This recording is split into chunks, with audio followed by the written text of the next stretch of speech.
चल, सो अब देखो trigonometric equation.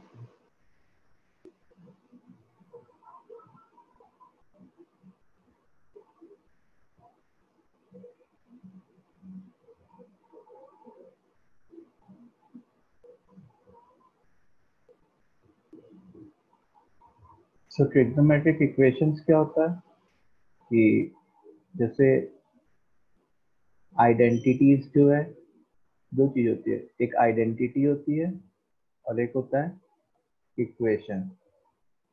So identities are true for all values of x.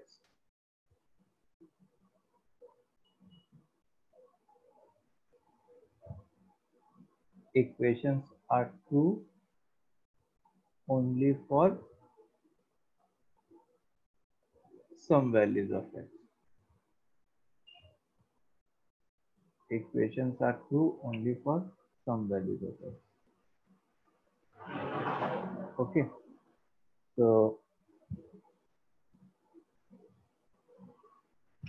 अब जैसे मान लो कि इससे पहले जो हम लोग ने पढ़ा था वो सब ट्रिग्नोमेट्रिक आइडेंटिटीज थी, जैसे sin 2x का formula 2 sin x cos x, या और कोई से sin c plus sin d का 2 sin c plus d by 2 cos c minus d by 2। ये सब ट्रिग्नोमेट्रिक आइडेंटिटीज थी। अराउंड बहुत सारे फॉर्मूलेस पढ़े थे 25 से 30 तक। तो ट्रिग्नोमेट्रिक इक्वेशंस में क्या होगा, जैसे मान लो कि sin x is equal to half है, ठीक है, तो ये एक ट्रिग्नोमेट्रिक इक्वेशन है। तो ये इक्वेशन क्यों है, क्योंकि sin x हाफ सारी x की वैल्यू के लिए थोड़े होता है, केवल कुछ ही x की वैल्यू के लिए होता है, जैसे 30 degree 150 degree and so on. तो ये एक ट्रिग्नोमेट्रिक इक्वेशंस है। जैसे मान लो sin square x is equal to cos x, ठीक है, ये एक ट्रिग्नोमेट्रिक इक्वेशन है। क्या sin स्क्वायर x हमेशा cos x के बराबर होगा? No sir. नहीं, नहीं, कभी कुछ एंगल के लिए किसी x के लिए हो सकता है। ये भी क्या है, एक ट्रिग्नोमेट्रिक इक्वेशन है। तो हम लोग को अब क्या पढ़ना है, ट्रिग्नोमेट्रिक इक्वेशंस पढ़ना है। अच्छा, ट्रिग्नोमेट्रिक इक्वेशंस में तुम ये समझ सकते हो कि मतलब इस चैप्टर का भी कंट्रीब्यूशन रहेगा, ट्रिग्नोमेट्रिक आइडेंटिटीज का भी कंट्रीब्यूशन रहेगा, और ट्रिग्नोमेट्रिक इक्वेशंस का तो चैप्टर ये तो उसका भी कंट्रीब्यूशन रहेगा। तो इसका भी अच्छा खासा कंट्रीब्यूशन रहेगा। आइडेंटिटी तो सिंपलीफाई करने के लिए यूज करेंगे हाँ ना। हाँ, आइडेंटिटीज जो है, ट्रिग्नोमेट्रिक आइडेंटिटीज किस लिए यूज करेंगे, क्वेश्चन को सिंप्लीफाई करने के लिए यूज करेंगे। और फिर आखिरी के एक दो स्टेप में जो नई चीज ट्रिग्नोमेट्रिक इक्वेशन में सीखेंगे वो यूज करेंगे हम लोग। वो मेनली वैल्यू सब्स्टिट्यूट करने के लिए simplify. Okay, so let's start.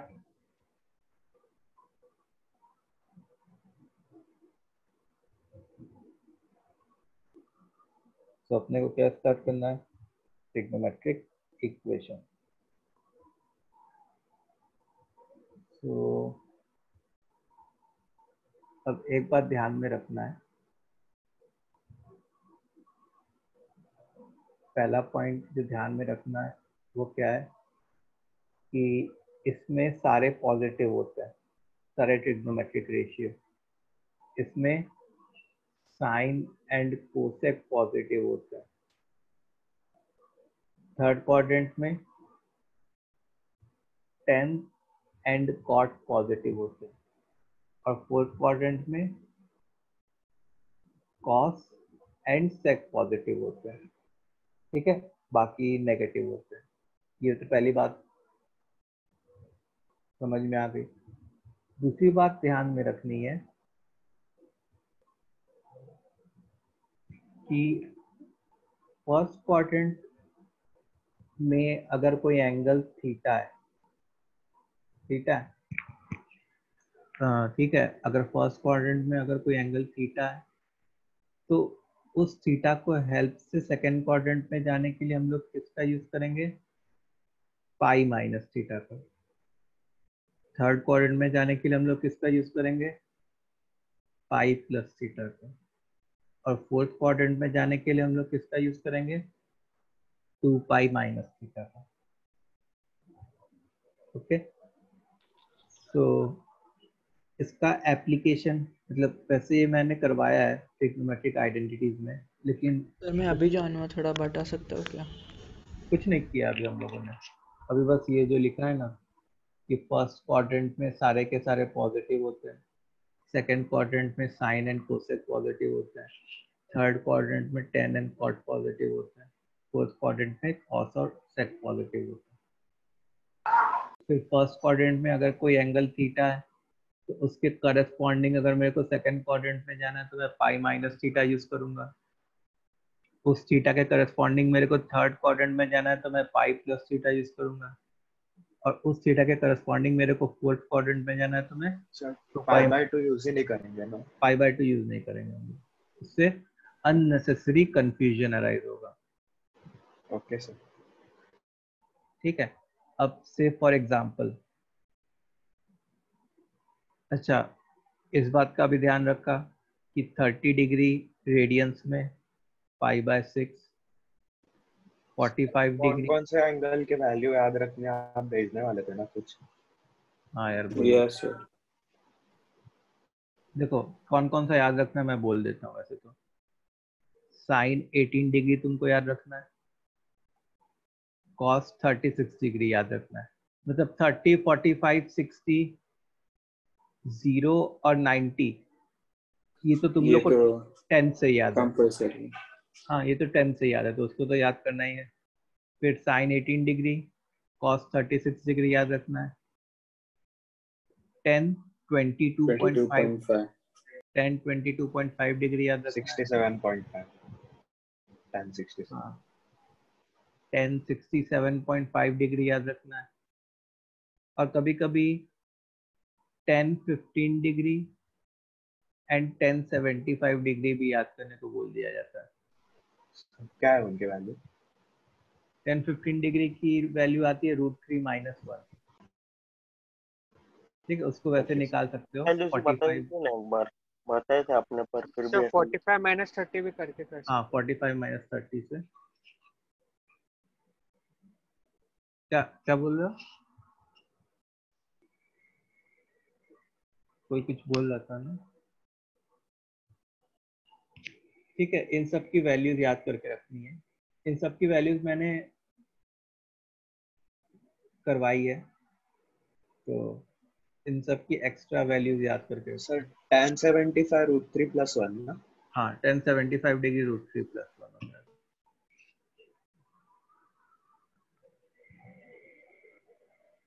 Sir वो जो आपने क्वाड्रेंट में एंगल्स बताया, हाँ फंक्शन को देख के हमको बाद में साइन कन्वर्ट करना पड़ेगा ना? समझा नहीं। सर मतलब वो जो एंगल बताया हम लोग को फंक्शन देखना पड़ेगा ना ट्रिग्नोमेट्री, तभी उस पे साइन लगा सकते हैं ना? नहीं, जैसे मैं तुमको इसका एप्लीकेशन बता रहा हूँ कैसे एप्लीकेशन करना है इसका। जैसे मान लो एक क्वेश्चन हो हमारे पास, sin theta is equal to half, then find theta belonging to 0 से 2 pi which satisfies the above equation। ठीक है, तो अब देखो साइन थीटा पॉजिटिव है तो साइन थीटा पॉजिटिव कहाँ कहाँ हो सकता है, first and second. First and second quadrant. तो फर्स्ट क्वाड्रेंट तो हमारे दो आंसर होंगे। क्या आंसर होंगे? दो आंसर। एक तो फर्स्ट क्वाड्रेंट वाला आंसर होगा तो साइन 30 डिग्री हाफ होता है। पहला आंसर क्या हो जाएगा, पाई बाय 6। ये बात समझ में आई। और दूसरा आंसर, क्योंकि मेरे को सेकंड क्वाड्रेंट में जाना है और फर्स्ट क्वाड्रेंट में जो एंगल आया था वो पाई बाय 6 आया था, तो सेकंड क्वाड्रेंट वाला जो एंगल होगा वो क्या होगा, pi minus pi by 6। Which is 5 pi by 6, second quadrant में जो अपना एंगल होगा।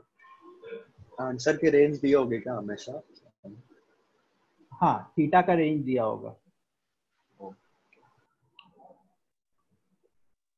ठीक है सर साइन 30 डिग्री मतलब पाई बाय 6 हाफ होता है, इसलिए आपने वो 30 डिग्री लिखा है ना फर्स्ट क्वाड्रेंट में। हाँ हाँ हाँ सर मतलब वो सेम एंगल दूसरे क्वाड्रेंट में कहाँ पे होगा उसके लिए है बस। हाँ सेम, हाँ बस यही समझो कि सेम एंगल दूसरे क्वाड्रेंट में कहाँ पे होगा। सर ट्रिग्नोमेट्रिक इक्वेशंस भी आएगा क्या सीए के लिए? ट्रिग्नोमेट्रिक इक्वेशंस देखो ये कब है, नेक्स्ट संडे है ना, 10 दिन में। तो हाँ सर। देखते हैं जितना पढ़ा पाएंगे वहां तक रख लेंगे। ठीक है, अगर मैं देखने जाऊं तो ट्रिग्नोमेट्रिक इक्वेशंस में थ्योरी के नाम पे बहुत कुछ नहीं है, थोड़ा सा ही है थ्योरी के नाम पे। अब सुनो मेरी बात। दूसरा एग्जांपल, जैसे दूसरा एग्जांपल लिया मैंने, sine theta is equal to -√3/2। Sine theta is equal to -√3/2। तो अब देखो, वैसे तो साइन थीटा नेगेटिव है तो हमारा आंसर कहाँ आना चाहिए था? थर्ड और फोर्थ क्वाड्रेंट में आना चाहिए था। यस थर्ड क्वाड्रेंट में जो एंगल, जो आंसर होता है वो पाई प्लस थीटा होता, और फोर्थ क्वाड्रेंट में जो आंसर होता है वो क्या होता? 2 पाई माइनस थीटा होता। ठीक है, अच्छा थीटा हम लोग किसको कहते हैं? थीटा हम लोग हमेशा फर्स्ट क्वाड्रेंट वाले को कहते हैं वैसे तो हम लोग क्या करेंगे, व्हाट वी विल डू, जैसे पहले थीटा निकालने के लिए इधर +√3/2 लिख लेंगे। ठीक है, sine theta is equal to +√3/2। तो थीटा कितना होता? फर्स्ट क्वाड्रेंट वाला एंगल कितना होता? 60 degree. π/3 π/3 is not the answer, ये आंसर नहीं है। Not the But- only answer ना? नहीं, ये आंसर ही नहीं है। अच्छा, बट ऐसा क्यों? बता रहा हूँ, it will help, minus sine है ना? हाँ, इन फाइंडिंग हाँ हाँ, answer. It will help in finding the final answer. हाँ सर, ये पाई बाय मतलब थीटा ये वगैरह करने के लिए। हाँ मतलब ये क्रिटिकल पॉइंट जैसा। हाँ, नहीं तुम ऐसे सोचो कि यहाँ पे जो थीटा ऐड या सब्ट्रैक्ट करना है, प्लस थीटा या माइनस थीटा जो भी करना है तुमको यहाँ पे, उस थीटा को फाइंड करने के लिए यहाँ पे भले नेगेटिव हो, हम लोग पॉजिटिव लेके चलते हैं और उसके कारण फर्स्ट क्वाड्रेंट वाला एंगल निकाल लेते हैं। अच्छा, ठीक है, तो थीटा इज इक्वल टू π/3 आया। तो जो अपना आंसर होगा, आंसर तो दो होंगे, एक तो होगा पाई प्लस π/3 और दूसरा आंसर क्या होगा? 2 पाई माइनस π/3। तो एक आंसर हो जाएगा 4 π/3, 5 आंसर क्या हो जाएगा अपना? Pi. Understood? Yes sir. Yes sir. सबको ये समझ में आया? एक बार सब लोग बताओ, एक बार कमेंट करो यस जल्दी। Sir, yes sir. सर एक बार वापस आना सर। सर आप फिर से एक्सप्लेन कीजिए ना।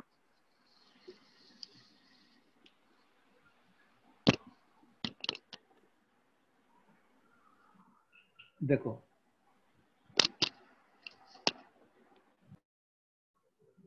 ध्यान से सुनो। जैसे मान लो से cos theta is equal to -1/√2 है और हम लोग को थीटा फाइंड करना है जो कि 0 से 2 पाई के बीच में है। ठीक है, तो अब मैंने क्या बताया था कि cos कहाँ पे नेगेटिव होता है? सबसे पहली बात तो cos सबसे second and third. Second and third. ठीक है, तो जैसे मान लो कि फर्स्ट क्वाड्रेंट के एंगल को मैंने अल्फा लिया, सेकेंड क्वाड्रेंट में क्या होगा? पाई माइनस अल्फा। थर्ड क्वाड्रेंट में पहुंचने के लिए हम लोग क्या करेंगे, pi plus pi alpha. Plus alpha, fourth quadrant में पहुंचने के लिए हम लोग क्या करेंगे, 2 पाई 2 पाई माइनस अल्फा। माइनस। इसको रटना है, ठीक है, इसको मेमोराइज करना है। अब जैसे अल्फा, क्या हमारा आंसर जो है वो अल्फा होता क्या, बताओ नो संजना, सर। संजना बताओ क्या हमारा आंसर अल्फा होता क्या? नहीं सर। नहीं, अल्फा तो फर्स्ट क्वाड्रेंट का एंगल है, और फर्स्ट क्वाड्रेंट में तो कॉस पॉजिटिव आता है ना, और यहाँ पे कॉस की वैल्यू क्या दी हुई है, नेगेटिव दी हुई है। लेकिन हम लोग जब अल्फा फाइंड करेंगे तभी तो मैं पाई माइनस अल्फा क्या है और पाई प्लस अल्फा क्या है वो फाइंड कर पाऊंगा। सो टू फाइंड अल्फा, पहले टू फाइंड अल्फा हम क्या करेंगे, मैं ऐसे लिखूंगा cos alpha is equal to, भले यहाँ पे -1/√2 लिखा है तो यहाँ पे +1/√2 लिख लिया। अगर प्लस होता तो प्लस ही रहने देता, और माइनस लिखा है तो प्लस कर दिया। तो उससे अल्फा की वैल्यू क्या हो गई, π/4। 45 डिग्री तो 1/√2 होता है। तो ये जो है ये आंसर नहीं है, π/4 इज नॉट द आंसर। हमारा तो जो आंसर है वो कौन कौन सा क्वाड्रेंट वाला एंगल होता, second quadrant and third quadrant. तो पाई माइनस अल्फा बोले तो पाई माइनस π/4, और पाई प्लस अल्फा बोले तो पाई प्लस, तो 3π/4 आ गया, और यहाँ पे 5π/4 आ गया। सो हमारे जो दो आंसर्स हैं वो ये है, 3π/4 एंड 5π/4।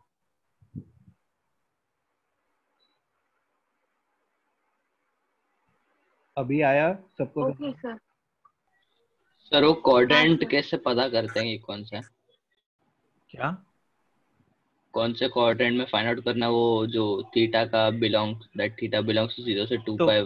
जैसे जैसे कॉस नेगेटिव है ना, तो मैंने बताया था ना कि अच्छा ऑल हाँ हाँ, yes yes. Sine tan cos, तो हाँ सर वो, कॉस पॉजिटिव तो इन दोनों में होगा, मतलब इन दोनों में नेगेटिव होगा।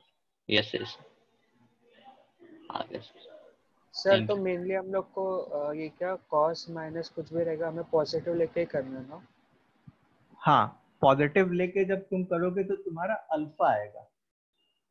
जब तुम पॉजिटिव लेके करोगे तुम्हारा क्या आएगा, अल्फा आएगा। अब कभी कभी हो सकता है कि अल्फा तुम्हारा आंसर हो, ओरिजिनल आंसर का पार्ट हो, कभी कभी हो सकता है कि अल्फा ओरिजिनल आंसर ना हो, लेकिन उसकी हेल्प से हम लोग ओरिजिनल आंसर या फाइनल आंसर निकाल दें। अल्फा ओरिजिनल आंसर का पार्ट पता है कब होता है, जब इधर वाली क्वांटिटी एक पॉजिटिव होती पॉजिटिव है। क्वांटिटी होती। और अल्फा ओरिजिनल आंसर का पार्ट कब नहीं होता, जब इधर वाली क्वांटिटी नेगेटिव क्वांटिटी होती। तो उस केस में भी हमको अल्फा तो निकालना पड़ता, क्योंकि उसी अल्फा की हेल्प से मैं चारों क्वाड्रेंट में मूव कर पा रहा हूँ, बाकी के रिमेनिंग 3 क्वाड्रेंट में मूव कर पा रहा हूँ। ना is this fine to everyone? Yes sir. सबको आ गया यस समझ में? सर। ओके। तो एक टर्म आता है, उस टर्म का नाम है प्रिंसिपल सॉल्यूशन। ठीक है, एक टर्मिनोलॉजी है प्रिंसिपल सॉल्यूशन। तो प्रिंसिपल सॉल्यूशन क्या होता है, solution of the trigonometric equation which belongs to 0 से 2 पाई is called principal solution. Solution of trigonometric equation which belongs to 0 से 2 पाई, मतलब अभी तक हम लोग जो कर रहे थे, हम लोग जो भी सोल्यूशन निकाल लेते वो कैसा सोल्यूशन निकाल लेते, 0 से 2 पाई के बीच वाला ही सोल्यूशन निकाल लेते। तो वैसे सोल्यूशन को हम लोग क्या कहेंगे, those are the principal solution.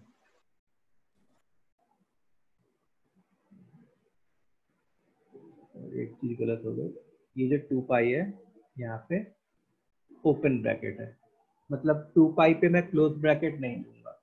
2 पाई अगर आंसर का पार्ट आ रहा है तो उसको मैं प्रिंसिपल सॉल्यूशन में इंक्लूड नहीं करूंगा। ओके, तो 0 से 2 पाई मतलब जैसे यहाँ पे 0 होता है, यहाँ पे पाई होता है, यहाँ पे 2 पाई होता है, तो 0 से 2 पाई मतलब एक कंप्लीट चक्कर। ठीक है, so let's do few questions. Find principal solution in each of following trigonometric equation. ठीक है, find principal solution in each of the following trigonometric equation. पहला पार्ट है sin theta is equal to -1/2, दूसरा part है cos theta is equal to √3/2, तीसरा part है tan theta is equal to -1, चौथा part है sec theta is equal to -√2। ठीक है, अच्छा sec theta को कैसे डील करोगे तुम? 1/cos theta। 1/cos theta। cos theta में कन्वर्ट करके। चलो तो करो, सबका प्रिंसिपल सॉल्यूशन लिखना है।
गुड, बाकी लोग भी जल्दी जल्दी करो।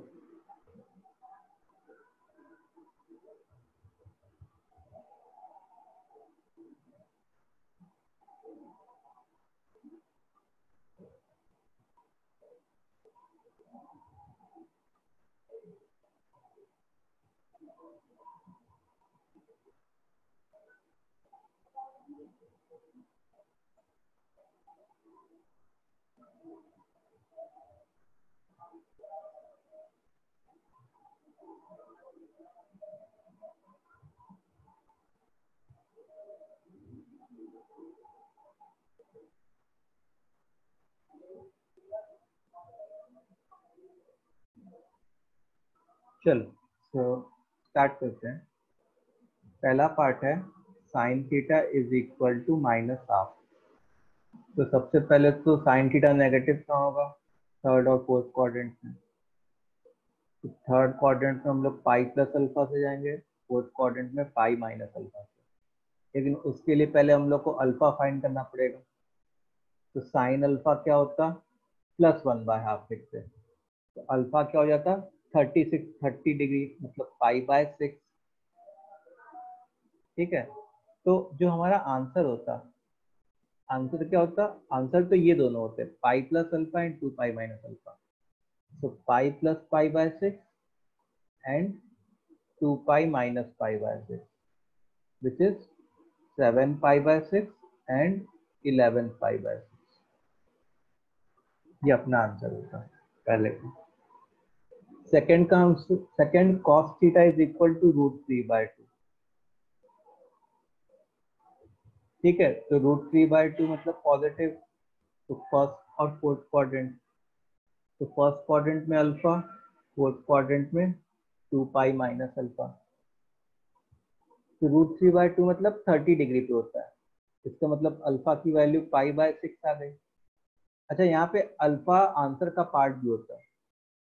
तो जो हमारा आंसर होता है वो अल्फा होता एंड 2π माइनस अल्फा होता, मतलब π/6 एंड 2π माइनस π/6 which is 11π/6।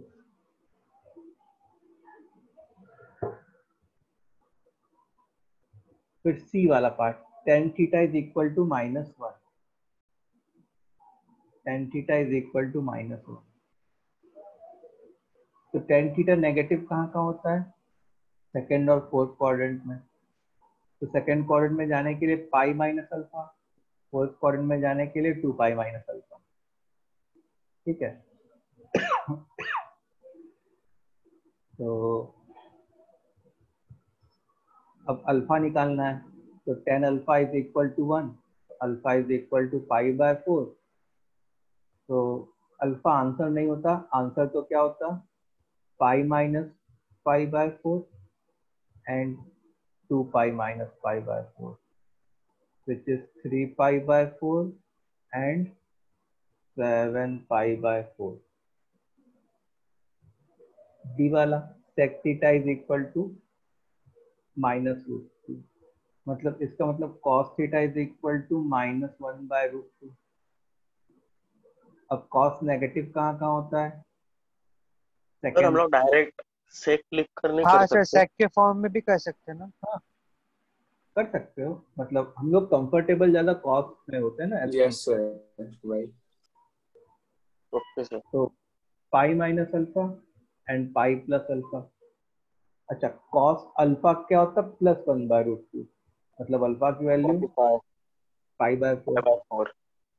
तो अपना आंसर जो होता वो होता pi minus π/4 and pi plus π/4। तो पाई माइनस π/4 3π/4, 5π/4। π/4। ये हमारा आंसर होगा। ठीक है, सब बच्चों को समझ में आ गया कैसे है ये। Yes sir. Yes sir. Yes sir. Okay, अच्छा, अगर हम लोग को जैसे मान लो कहीं ऐसा दिया है क्वेश्चन में, sine square theta is equal to 3/4। ठीक है, then find principal solution, then find principal solution. तो इसमें हम लोग क्या लिखते हैं, sine sin theta theta is equal to √3/2। Plus minus √3/2। ठीक है, sine Yes। Theta is equal to plus minus √3/2। इस बात का ध्यान रखो, प्लस भी आएगा और माइनस भी आएगा। तो फिर अच्छा, 4 आंसर आएंगे। हाँ, अगर जैसे साइन थीटा प्लस आना है तो प्लस तो यहाँ पे और यहाँ पे आ सकता है, और माइनस आना है तो थर्ड नीचे। Quadrant and fourth quadrant. तो यहाँ पे क्या होगा कि चारों के चारों क्वाड्रेंट कवर हो जाएंगे। हाँ, तो यहाँ पे क्या होगा, चारों के चारों क्वाड्रेंट कवर हो जाएंगे। तो हमारे आंसर 4 होंगे। एक तो फर्स्ट क्वाड्रेंट का angle alpha, second quadrant pi minus alpha, third quadrant pi plus alpha, and fourth quadrant 2 pi minus alpha. अच्छा, अल्फा के लिए क्या करते हैं हम लोग? प्लस वाला लेते हैं। Sine alpha is equal to √3/2। तो बताओ साइन कितना √3/2 होता है? 60 डिग्री। π/3। तो ये π/3 हो गया, ये पाई माइनस π/3 हो गया, which is 2 pi by 3 plus π/3। 4 π/3 π/3। 5π/3 5 π/3 5π/3। तो ये चारों हमारे आंसर होते हैं। अंडरस्टूड? अगर प्लस माइनस दोनों आए तो हर एक क्वाड्रेंट में आंसर आएगा, हर एक क्वाड्रेंट से एक आंसर आएगा। समझ में आई बात? अच्छा, यस सर। सो पर ये जब भी 0 से 2π के बीच में होगा तभी ना? हाँ, मैंने इसीलिए प्रिंसिपल सॉल्यूशन पूछा है ना। जैसे ही प्रिंसिपल बोल दिया इसका मतलब 0 से 0 2π के बीच में। की बात की जा रही है। जैसे ही प्रिंसिपल मैंने बोल दिया तो एक क्वेश्चन तुम लोग कर लो।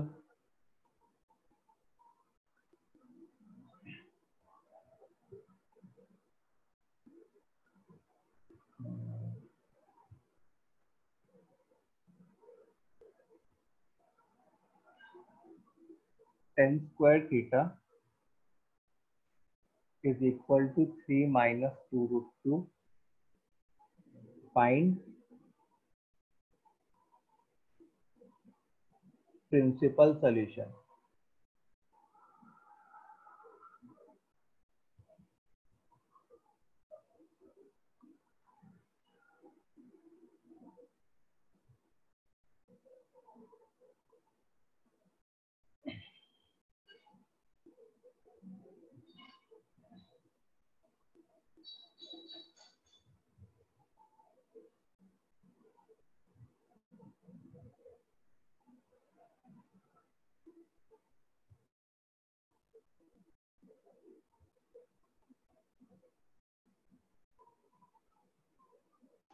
सर ये नॉट पॉसिबल होगा ना? पॉसिबल है, पॉसिबल है। सर नेगेटिव में जाएगा ना 3 minus 2√2। √2 1.4 होता है ना, 1.41। हाँ, मल्टीप्लाई बाय 2 किया तो 3 से कम ही आएगा।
सर हो गया। हो गया? क्या आया बताओ, एंगल क्या है? सर अल्फा π/8 आया, फिर सब हाँ, निकाल लिया। ठीक। देखो 3 minus 2√2 जो है वो पता है क्या है? 3 minus 2√2 जो है वो √2 - 1 का होल स्क्वायर है। Yes sir. इसका मतलब tan थीटा की वैल्यू क्या हो गई? Plus minus √2 - 1।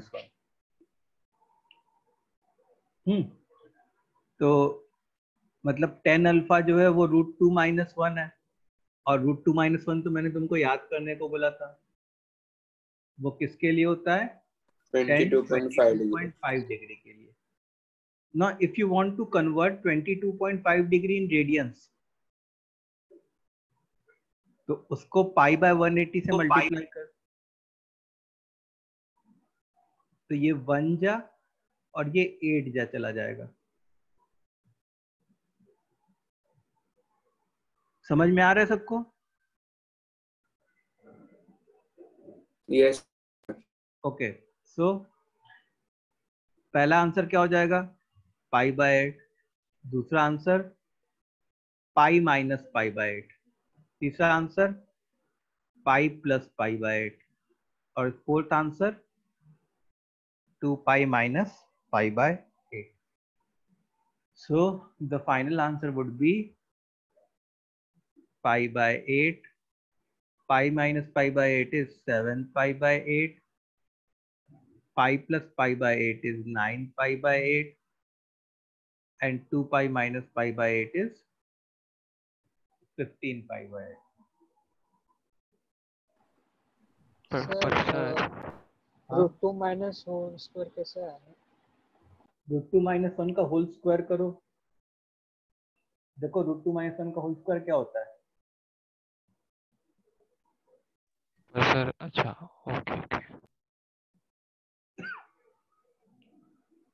2 plus 1 3।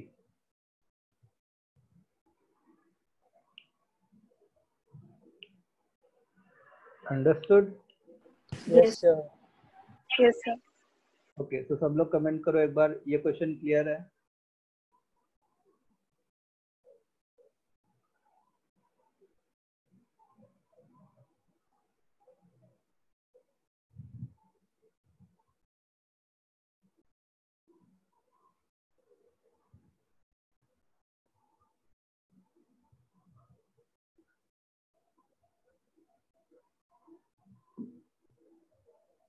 चलो ओके, तो अभी देखो, अब हम लोगों ने अभी तो क्या कर रहे थे? We were doing principal solution कर रहे थे, ठीक है। अब एक आता है टर्म जनरल सॉल्यूशन।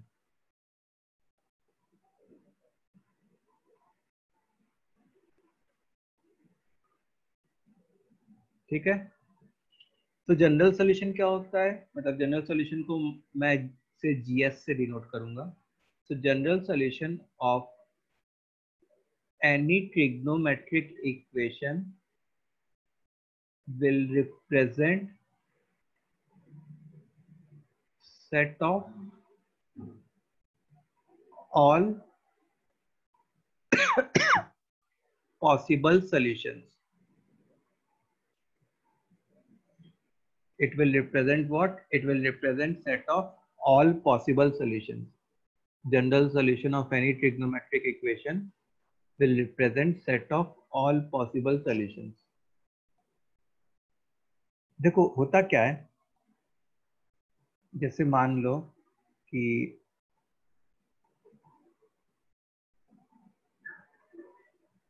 से ये 0 है, ये पाई है, फिर ये 2 पाई होता, फिर ये 3 पाई होता, ये 4 पाई होता, फिर ये 5 पाई होता, और ये ऐसे चलता चला जाता।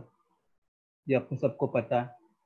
अब जैसे मान लो कि कोई बोलता कि sine theta is equal to half है और थीटा फाइंड करो। क्या? Sine theta is equal to half है और थीटा फाइंड करो। तो मैं क्या कहता कि मैं कहता कि थीटा जो है फर्स्ट और सेकंड क्वाड्रेंट में आएगा, क्योंकि ये वाली क्वांटिटी कैसी है? पॉजिटिव। तो मैं लिखना स्टार्ट करता। तो फर्स्ट क्वाड्रेंट का एंगल पाई बाय 6, ठीक है। सेकंड क्वाड्रेंट का pi minus pi by 6, pi by 6, pi by 6। ठीक है। पाई बाय 6 बाद में, अभी पहले ऐसे ही लिखते हैं। फिर उसके बाद आगे एक चक्कर घूम लिए हम लोग, अब फिर से वापस आए 2 पाई तो plus 2 pi plus pi by 6। Yes sir. तो यहाँ का एक बार और रिपीट हो गया। अब इधर लिखने की बारी है 3 pi minus pi by 6, 3 pi minus pi by 6। Yes sir, हाँ। फिर ऐसे घूम लिए, फिर एक बार और आते, 4 पाई प्लस पाई बाय 6। फिर यहाँ एक कंप्लीट हो गया, फिर यहाँ पे आते। तो तुमको ये समझ में आ रहा होगा कि यार ऐसे तो 2 इनफाइनाइट पाई एंगल, ऐड हो रहा है। इनफाइनाइट एंगल्स आने लगेंगे। ठीक है, तो अब इन्हीं एंगल्स के कलेक्शन को हम लोग क्या कहेंगे, जनरल सॉल्यूशन। तो एक कोई ऐसा फॉर्मूला लिख देंगे जिससे जिसमें ये सारे अपने आप इंक्लूड होना स्टार्ट हो जाएंगे। जैसे याद है, जैसे मेरे को अगर कभी इवन नंबर लिखना रहता है तो मैं कैसे लिखता हूं उस इवन नंबर को, 2n। 2n।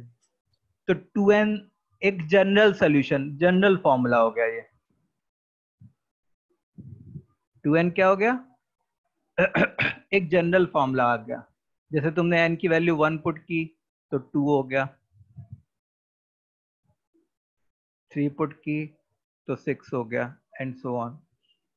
ठीक है, तो ये जनरल फॉर्मूला हो गया। ऐसे ही जैसे कोई ऑड नंबर है, उसका जनरल फॉर्मूला क्या होता है,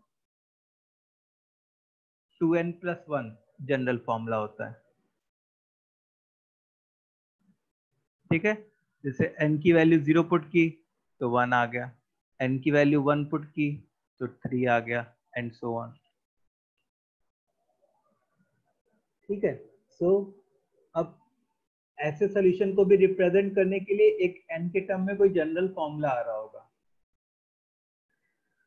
तो अब हम लोग वो सीखने जा रहे हैं। तो ये बात क्लियर है कि अपने क्या सीखने जा रहे हैं। Yes sir. Yes sir.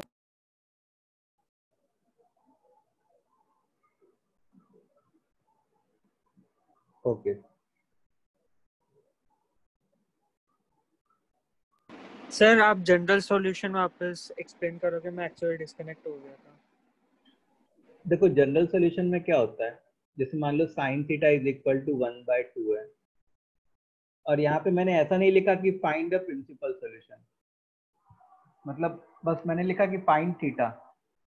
तो क्या होगा कि अलग अलग थीटा आ सकते हैं। जैसे फर्स्ट क्वाड्रेंट में π/6 आ गया, फिर सेकंड क्वाड्रेंट में π-π/6 आ गया, फिर एक चक्कर काट के फिर से आया तो थर्ड क्वाड्रेंट में 2π + π/6 आ गया। Yes Sorry, sir. फिर इधर 3π - π/6, फिर अगेन एक चक्कर पूरा कंप्लीट हुआ तो 4π + π/6, 5π - π/6। तो ऐसे हमको समझ में आ रहा है कि कितने सॉल्यूशंस आएंगे, इनफाइनाइट। तो इन सॉल्यूशंस को एक फॉर्मूले के टर्म्स में लिखना, n के टर्म्स में लिखना, उसको हम लोग क्या कहेंगे, general solution. Okay sir, thank you sir. तो जैसे अगर मैं रियल लाइफ मतलब जो जो तुम लोग अभी तक एनकाउंटर कर चुके हो, तो इवन नंबर को हम लोग ऐसे इन जनरल 2n लिखते हैं, ऑड नंबर को इन जनरल हम लोग 2n + 1 लिखते हैं। तो 2n लिखने से क्या होगा कि जितने भी इवन नंबर्स हैं वो अपने आप मेरे दिमाग में आ गया कि हाँ 2n लिखा मतलब सारे के सारे इवन नंबर, 2n + 1 लिखा मतलब सारे के सारे ऑड नंबर। तो वैसे ही इस पैटर्न को बनाने के लिए भी एक n में फॉर्मूला बन रहा होगा। तो वो क्या बन रहा होगा, अब वो सीखने जा रहे हैं अपन। ओके, तो अब देखो, तो जनरल सॉल्यूशन और sin x is equal to sin alpha. अब ये हमारा नया पॉइंट है या नया सब हेडिंग समझ लो। sin x is equal to sin alpha, ये एक ट्रिग्नोमेट्रिक इक्वेशन टाइप का है, sin x is equal to sin alpha. ठीक है, तो जैसे मैं तुमको एक एग्जांपल शो करता हूँ। जैसे एग्जांपल में, जैसे हम लोगों ने थोड़ी देर पहले देखा था sin x is equal to half था। तो उसका सोल्यूशन जो है वो हमारा क्या क्या आया था, मैं यहाँ पे एक बार फिर से कॉपी पेस्ट कर देता हूँ। π/6, π-π/6, 2π + π/6, 3π - π/6, 4π + π/6, 5π - π/6 एंड सो ऑन, और ऐसे ये सीरीज आगे बढ़ती चली जाएगी।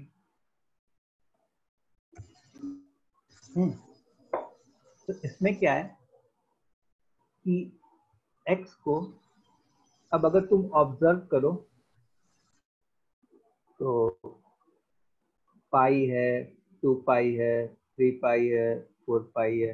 अच्छा, यहाँ पे एक तरीके से 0π है यहाँ पे, और फिर पीछे भी जाता -π आता, -2π आता।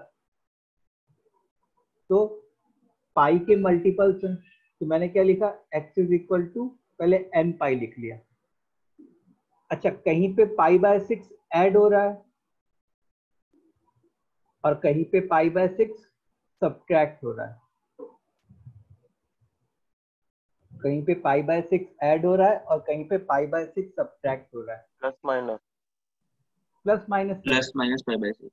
अगर मैं +-π/6 लिख दिया, अगर मैं nπ +-π/6 लिख दिया, तो इसका तो ये मतलब है कि जैसे मान लो मैंने n की वैल्यू 1 पुट की, तो पाई +π/6 भी आना चाहिए एंड पाई -π/6 भी आना चाहिए।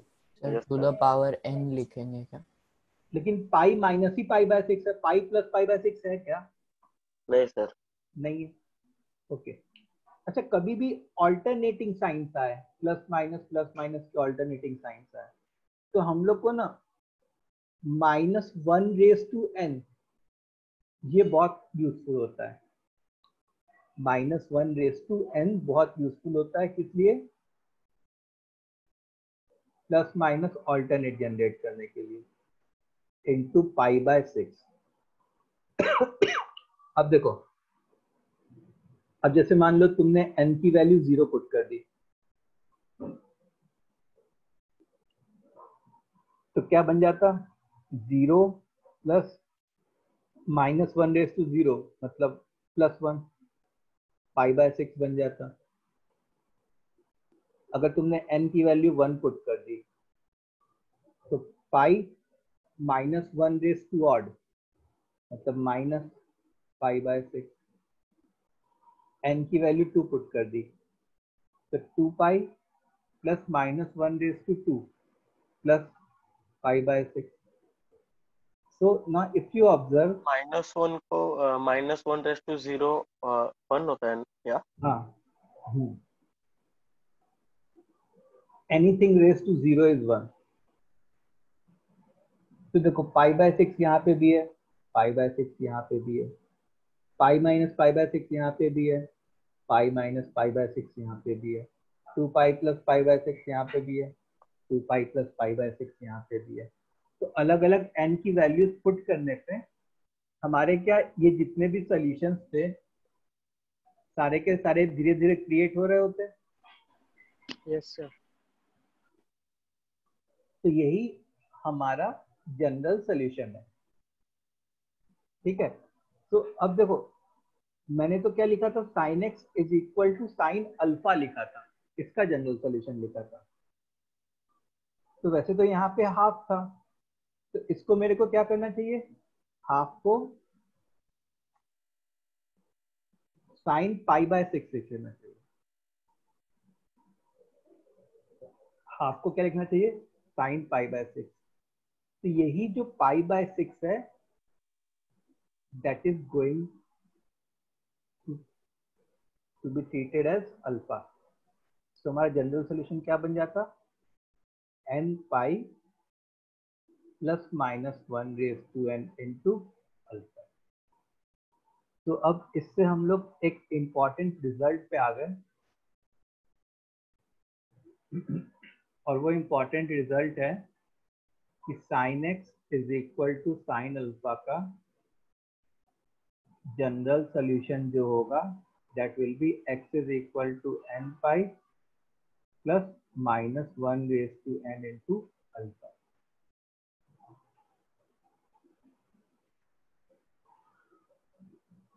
ये जनरल सोल्यूशन किसके लिए होगा? Sine x is equal to sine alpha के लिए ही होगा। इतनी बात क्लियर है? Yes sir. कॉसेक का क्या होगा?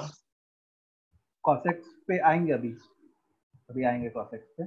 अभी तो हम लोग साइन एक्स देख रहे हैं। सर -1/2 हुआ तो भी एप्लीकेबल होगा ये? हाँ, अब देखो एक अच्छा क्वेश्चन कि sine x is equal to -1/2 है अगर, तो मैं इसको क्या लिख लूंगा? Sine of -π/6। साइन ऑफ -π/6 क्या होता है? -½ होता है। तो इस केस में हमारा जनरल सोल्यूशन क्या हो जाएगा? x is equal to n pi plus -1 raise to n into -π/6 या n पाई माइनस ऑफ, ये हो जाएगा जनरल सोल्यूशन। ठीक है। सो अगर sine x is equal to negative है तो तुम जो एंगल है वो फोर्थ क्वाड्रेंट में लोगे, वो माइनस वाला एंगल लोगे, और साइन एक्स अगर पॉजिटिव है तो तुम जो एंगल लोगे वो फर्स्ट क्वाड्रेंट वाला एंगल लोगे। अल्फा जो लोगे वो फर्स्ट क्वाड्रेंट वाला लोगे। सर मतलब वो मिडल का प्लस माइनस वो मतलब चेंज होगा ना अगर क्वाड्रेंट चेंज हुआ तो?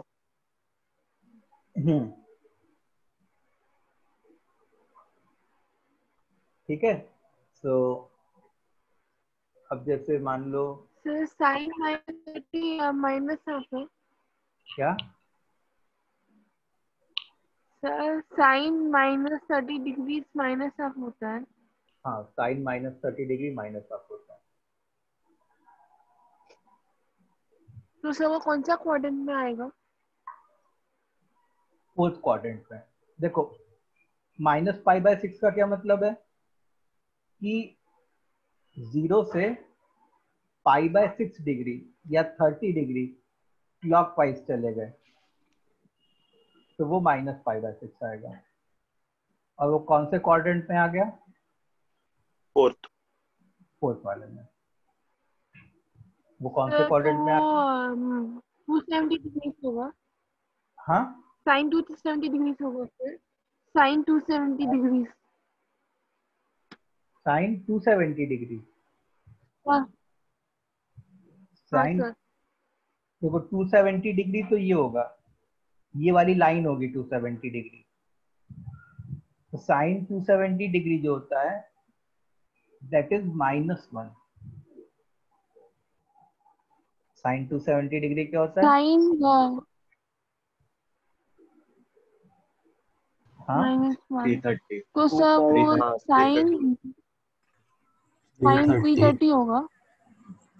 हाँ साइन 330 होगा। हाँ, साइन 330 डिग्री होगा।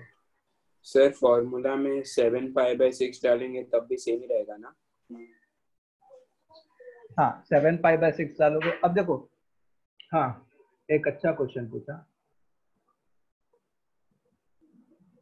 तो थोड़ा सा समय लगेगा अपने को इस चीज को एक्सप्लेन करने में, तो लेकिन एक तुम्हारी अंडरस्टैंडिंग बेटर होगी। जैसे किसी ने बोला कि sine x is equal to -½ है, तो एक ने बोला कि मैं इस -½ को क्या लिख लूंगा?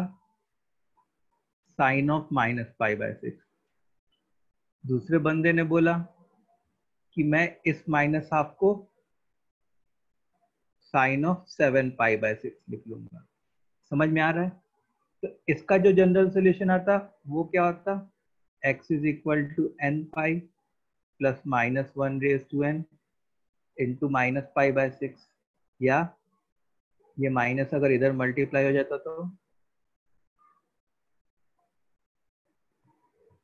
ये इसका जनरल सोल्यूशन आता। इसका जनरल सोल्यूशन क्या था? x is equal to n pi plus minus 1 into 7π/6। अब मेरे से कोई पूछता कि सर कौन सा जनरल सोल्यूशन सही है, तो मैं कहता दोनों सही है, ये जनरल सोल्यूशन भी सही है और ये जनरल सोल्यूशन भी सही है। फिर स्टूडेंट आर्ग्यू करता कि लेकिन सर दोनों का तो जो फॉर्मेट है वो थोड़ा डिफरेंट लग रहा है, एक जगह π/6 लिखा है और दूसरी जगह 7π/6 लिखा है। तो मैं क्या कहता कि ठीक है, एक काम करते हैं, इससे जो set of values of x generate हो रही है वो देख लेते हैं, और इससे जो set of values of x generate हो रही है वो देख लेते हैं। ठीक है, जैसे मान लो तुम n की वैल्यू 0 पुट करते हैं, तो यहाँ पे क्या बनता, -π/6। n की वैल्यू 1 पुट करते हैं, तो यहाँ पे क्या बनता, पाई प्लस π/6, मतलब 7π/6। n की वैल्यू 2 पुट करते हैं, तो 2π माइनस π/6, 11π/6। n की वैल्यू 3 पुट करते हैं, तो 3π प्लस π/6 विच इज 19π/6। ऐसे ही वैल्यूज जनरेट हो रही होती। अच्छा, ऐसे और भी ऊपर भी जा रहे होते और नीचे भी जा रहे होते। यहाँ पे अगर तुमसे n की वैल्यू 0 पुट करते तो तुम्हारा x की वैल्यू क्या आती, 7π/6। n की वैल्यू जब तुम 1 पुट करते तो क्या आती, pi minus 7π/6 which is -π/6। n की वैल्यू 2 पुट करते तो 2π प्लस 7π/6 मतलब 19π/6। n की वैल्यू अगर 3 पुट करते तो 3π मतलब 11π/6। अच्छा, नीचे भी जा रहा होता, ऊपर भी जा रहा होता। अब देखो जो सेट ऑफ वैल्यूज प्रोड्यूस हो रही है, जैसे इधर 7π/6 प्रोड्यूस हुआ, इधर भी 7π/6 प्रोड्यूस हो गया, इधर -π/6 हुआ, इधर भी -π/6 हो गया। ठीक है, इधर 11π/6 हुआ, इधर भी 11π/6 है, वो गलती से 8 लिख दिया है। ठीक है, इधर 19π/6 जनरेट हुआ, इधर भी 19π/6 जनरेट हो गया। ठीक है, तो जो set of values of x generate हो रही है दोनों से सेम हो रही है, तो मैं कहूंगा कि दोनों जो जनरल सोल्यूशन है वो सेम जनरल सोल्यूशन है। Both are what, same general solution. So अगर कोई बात फिर से एक बार बताओ ना, अरे यार, इसके ऊपर वाला सर वो थोड़ा सा ही, वो आपने 2 बार sin x -π/6 और 7π/6 क्यों लिखा? क्या उधर सर आपने sin x is equal to sin -π/6 और एक बार आपने 7π/6 लिखा ना, वैसा क्यों लिखा? देखो, साइन 7π/6 भी -½ के बराबर होता है। हाँ सर। ठीक है, तो यस। जैसे हम लोग क्या लिख रहे हैं, sine x is equal to -½ का लिख रहे हैं, तो मैं -½ को साइन ऑफ -π/6 भी लिख सकता था, साइन ऑफ 7π/6 भी लिख सकता था।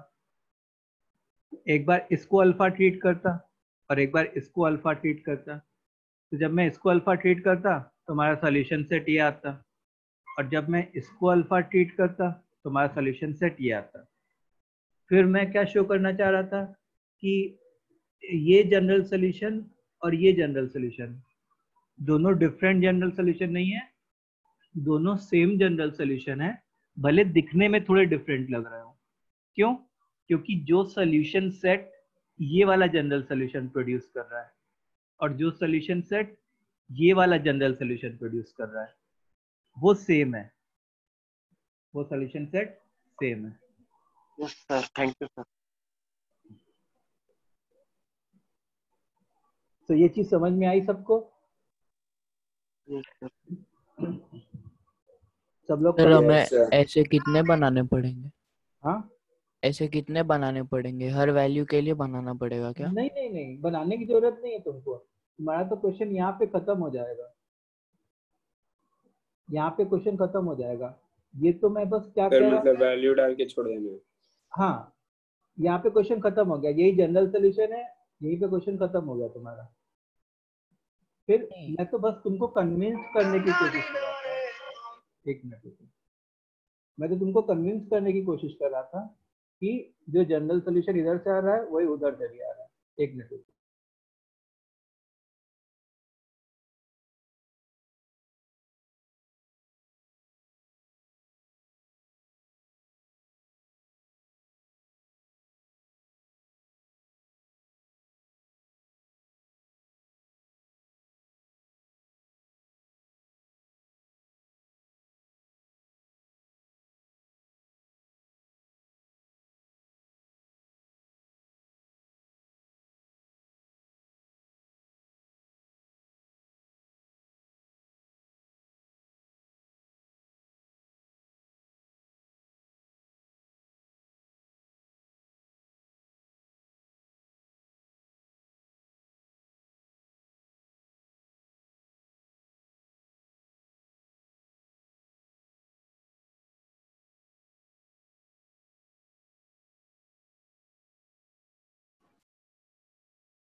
ओके, सो ये समझ में आया?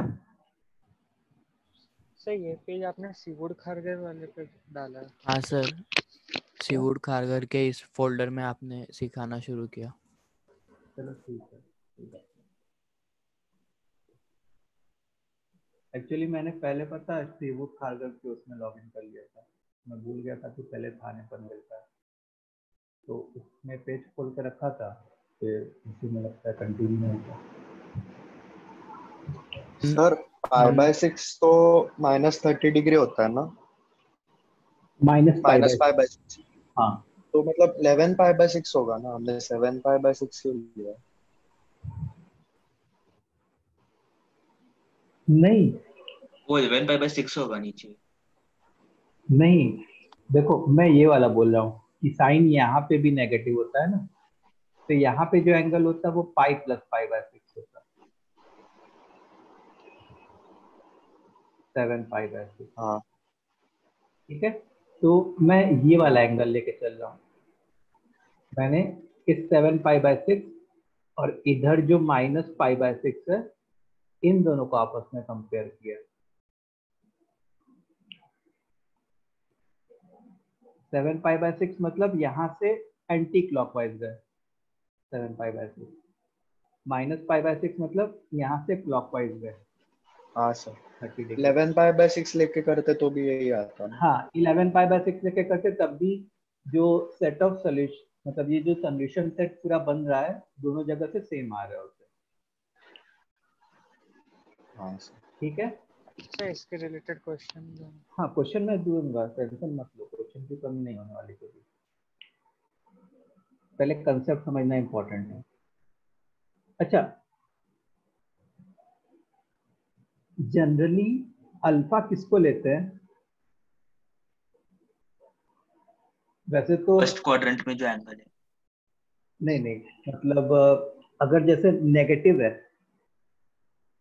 अगर sine x is equal to negative है या cos x is equal to negative है, जैसे sine x is equal to negative था, तो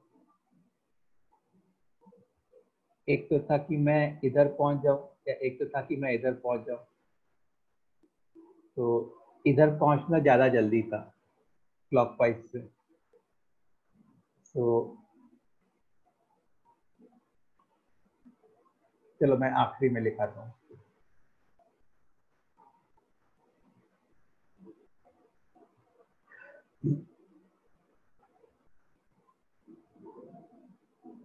बस एक बात ध्यान रखो कि sine x is equal to कुछ पॉजिटिव है, तो अल्फा जो है वो फर्स्ट क्वाड्रेंट वाला एंगल होगा एंटी क्लॉकवाइज में, और अल्फा अगर साइन एक्स नेगेटिव है,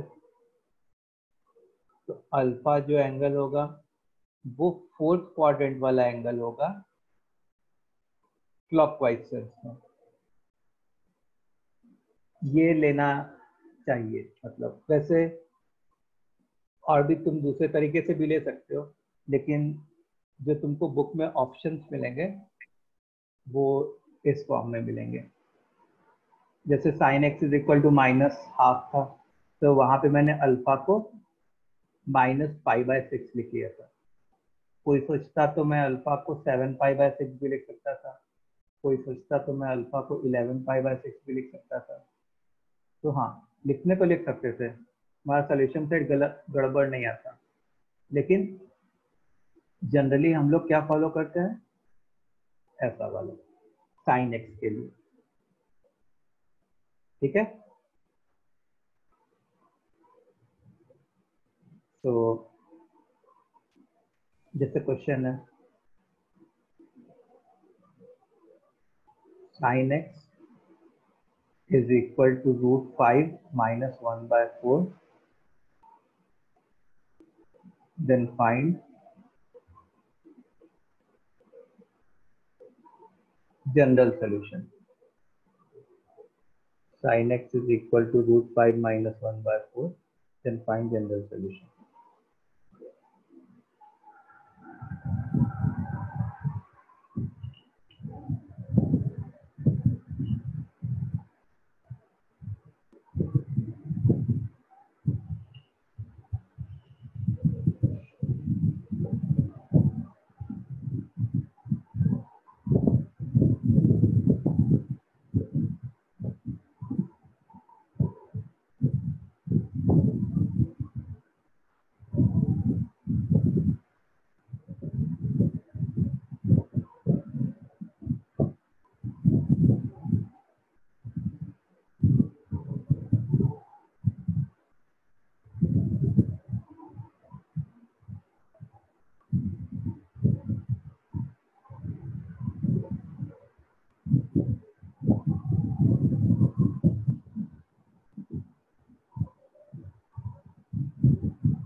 सर हो गया सर। ओके,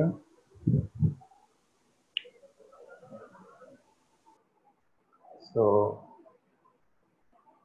मैं क्या करूंगा, √5 minus 1/4 क्या होता है, साइन ऑफ 18 डिग्री होता है, √5 minus 1/4।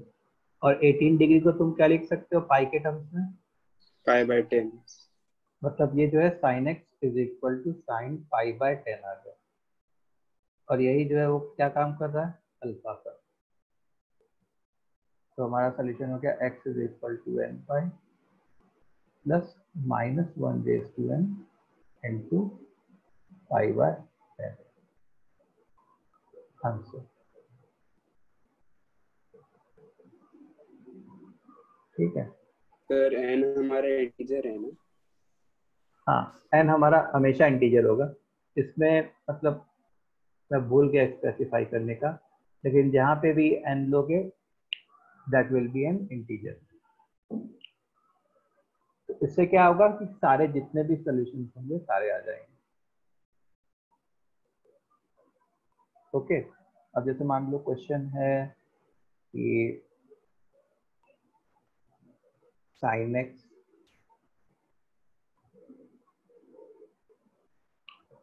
is equal to -1/√2, then find general solution.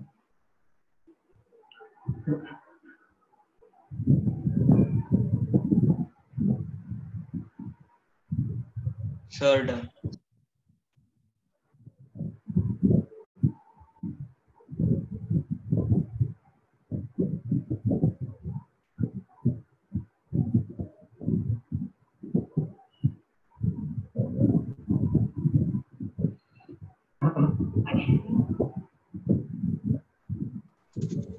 Sir ऐसे सब रेशियो के जनरल सॉल्यूशन याद रखना है ना? जैसे अभी जो हम लोग कर रहे फॉर्मूला याद रखना है। 3 का ही है, मतलब देखो साइन का याद रखना है, कॉस का याद रखना है, टेन का याद रखना है। जैसे अगर कोसेक आएगा तो उसको साइन में कन्वर्ट कर देना, फिर उसमें साइन का जनरल सॉल्यूशन लिख लेना। सेक आएगा तो उसको कॉस में कन्वर्ट कर देना, कॉस का जनरल सॉल्यूशन लिख लेना। ठीक है, ऑप्शंस वगैरह में कभी कॉसेक के टर्म्स में नहीं होगा ना? क्या कह रहे हो? ऑप्शन में वगैरह कभी कॉसेक के टर्म्स में वगैरह नहीं पूछेगा ना? उसका वॉइस कट रहा है।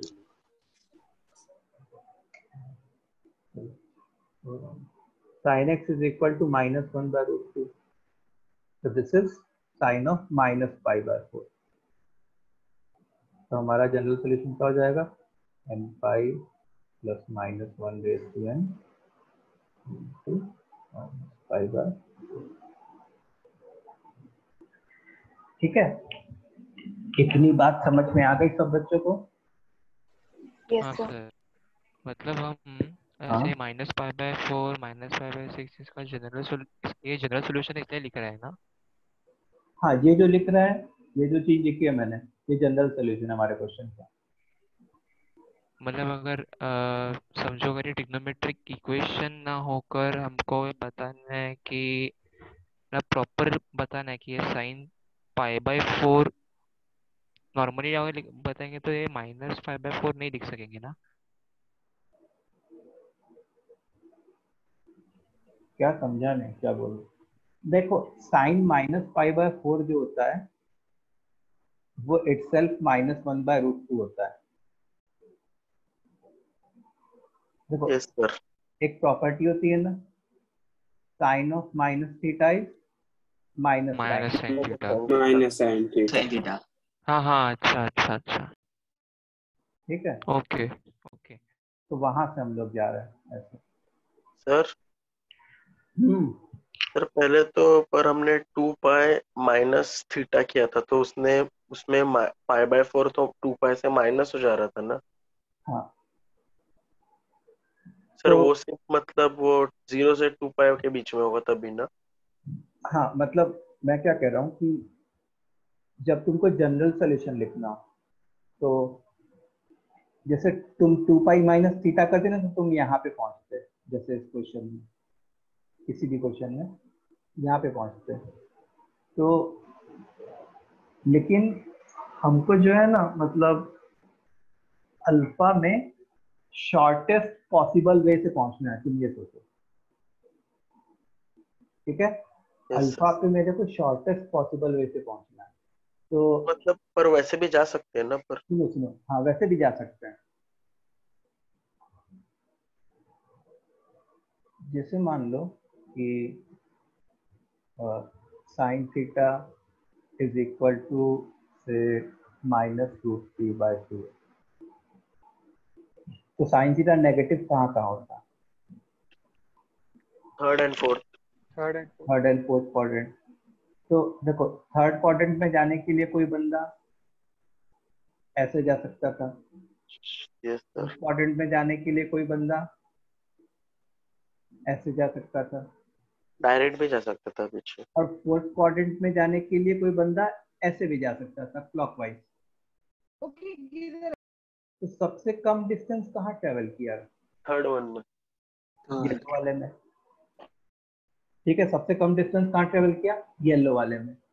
तो हम लोग जनरली अल्फा किसको लिखते हैं? जहाँ पे सबसे कम डिस्टेंस ट्रेवल करना पड़े। तो यहाँ पे सबसे कम डिस्टेंस क्लॉकवाइज डायरेक्शन में मूव करने पे हुआ, तो यहाँ पे मैं अल्फा जो है -π/3 लिख लेता हूँ। माइनस क्यों लिखा? -6 इसलिए लिखा क्योंकि मैं क्लॉकवाइज मूव कर रहा हूँ। देखो, इस अल्फा को वो फर्स्ट क्वाड्रेंट वाले अल्फा के साथ कंफ्यूज मत करना। ठीक है, इसको और इसको कंफ्यूज नहीं करना है।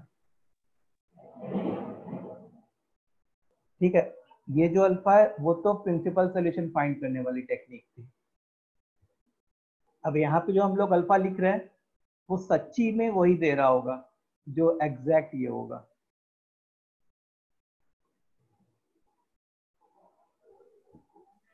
ठीक है, मतलब ये -π/3 is a general way of writing the exact angle. -π/3 is one of the way of writing 2 pi minus π/3, मतलब 5π/3 minus π/3 is another way of writing 5π/3. Sir और 0 से 2 पाई के बीच में हम लोग ये वाला यूज कर सकते हैं क्या, -π/3? नहीं, -π/3 तुम यूज करोगे तो तुम 0 से 2 पाई के बीच में कहाँ रह पाओगे, तुम तो 0 से पीछे चले जाओगे ना। हाँ, नेगेटिव में चले जाए। Yes sir.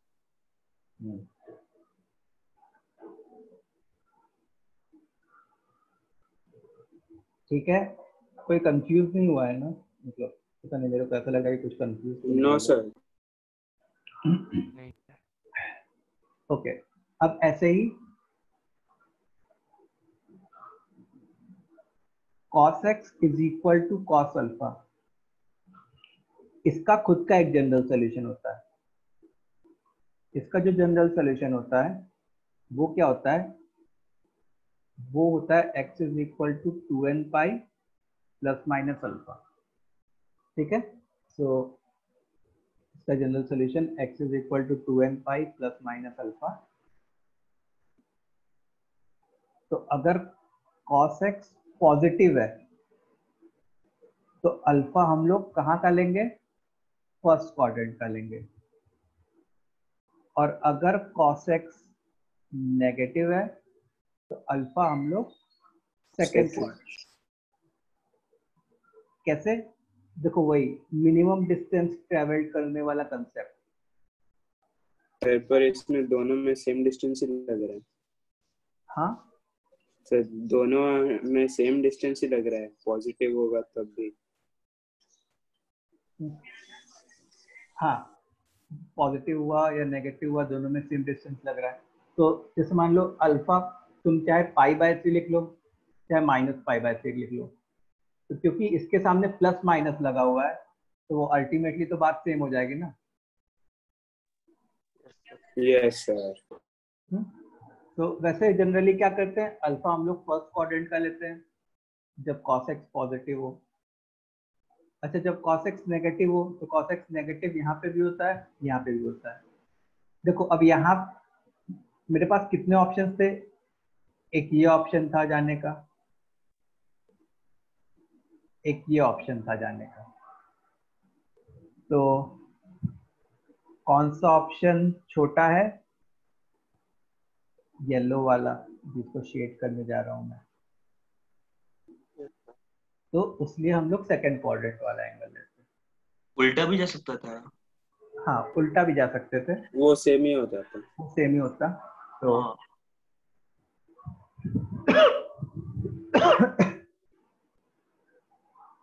सो जैसे एग्जाम्पल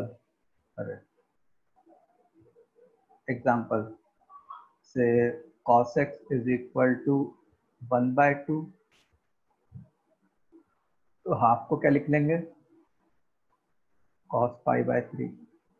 तो जनरल सॉल्यूशन क्या आ जाएगा, x is equal to 2n pi plus minus π/3।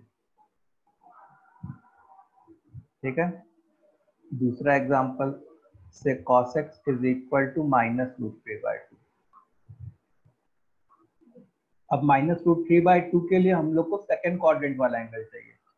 सबको समझ में आ रहा है? और सेकंड क्वाड्रेंट वाला एंगल जो है वो कैसे मिलेगा हम लोग को, पाई माइनस π/6 से। ठीक है, वो कैसे मिलेगा, पाई माइनस π/6 से, जो कि 5π/6 है। इस -√3/2 को cos 5π/6 you can write. So you will get what, x is equal to 2n pi plus minus 5π/6. समझ में आया? सर इसको माइनस π/6 क्यों नहीं कर सकते, लिख सकते हो मतलब? cos माइनस, देखो अगर तुम माइनस π/6 चाहते तो तुम फोर्थ क्वाड्रेंट में चले जाते हैं, और फोर्थ क्वाड्रेंट में तो cos पॉजिटिव होता है। हाँ सर, वो प्लस माइनस माइनस हो जाएगा ना? कौन सी? नहीं नहीं नहीं सर, समझा। ठीक है, अब एक बार बस जल्दी से 10x वाला लिख लेते हैं। तो 10x is equal to 10 alpha जो है उसका जनरल सोल्यूशन जो होता है वो होता है x is equal to n pi plus alpha. ठीक है, तो अगर 10x पॉजिटिव है तो अल्फा को तुमको कहाँ लेना है? फर्स्ट क्वाड्रेंट में। और अगर 10x नेगेटिव है तो अल्फा को तुमको क्या लेना है? फोर्थ क्वाड्रेंट में क्लॉकवाइज डायरेक्शन में, जैसे साइन एक्स था। जैसे साइन एक्स था। ठीक है, सो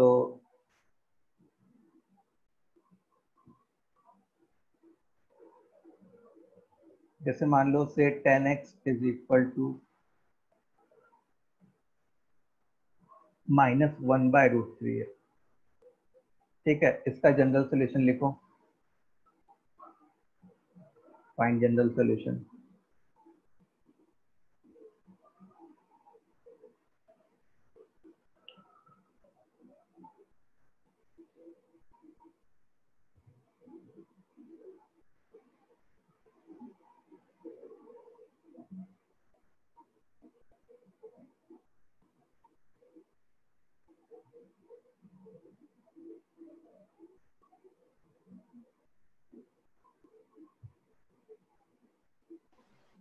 हो गया सर।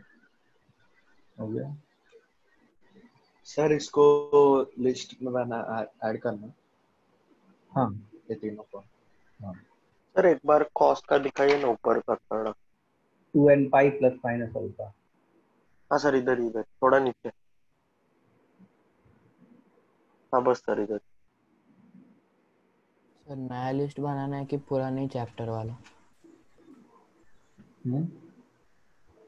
सर पुराने लिस्ट में ही ऐड करना है क्या? नहीं नहीं, पुराने लिस्ट में नहीं, इसमें एक 2 पेज छोड़ दो, 2 पेज की लिस्ट बना दो। सर हाँ √3/2 तो π/6 होता है। अच्छा हाँ सर, कुछ नहीं। चलो, so let's do it.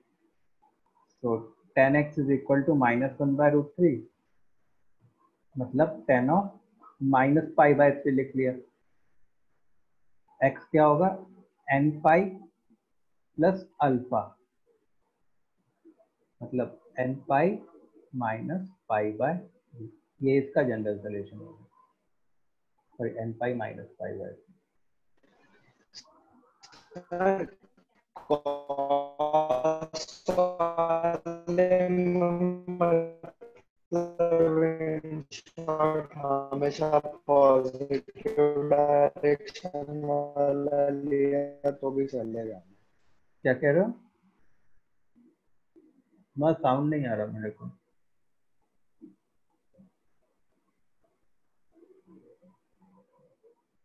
Hello, cos वाले में शायद, मतलब जो भी तुमको डाउट होगा शायद यहाँ पे होगा कि कॉस एक्स अगर पॉजिटिव है, अल्फा तुम फर्स्ट क्वाड्रेंट का ले लेना, और कॉस एक्स नेगेटिव है तो अल्फा तुम सेकंड क्वाड्रेंट का ले लेना।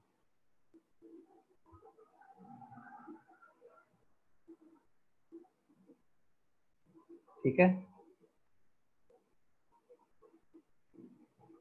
तो सबको आज इतना समझ में आ गया? एक बार प्लीज सब यस लोग सर। चैट बॉक्स में लिखो, इतनी बातें क्लियर है यस सर। जो भी आज पढ़ाया गया।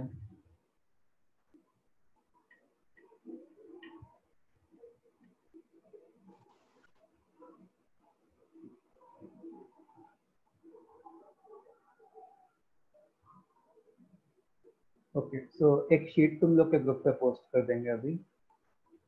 ठीक है, उसका जो है तुम लोग को कहाँ तक करना है मैं बता देता हूँ। क्वेश्चन 1 से 35 में। भेजना है सर करके? हाँ कब भेजना है? तो कब भेजना है? आज कौन सा डे है? आज वेंसडे है, तो फ्राइडे को भेजना, फ्राइडे नाइट तक। ठीक है, बहुत होमवर्क वाले ग्रुप में ना? यस, फ्राइडे नाइट तक। Okay sir. चल, तो आज के लिए इतना ही करते हैं, नेक्स्ट क्लास में इसको कंटिन्यू करेंगे। Thank you sir, bye sir. Thank you sir, bye sir. Bye sir. Sir, hi sir. Bye.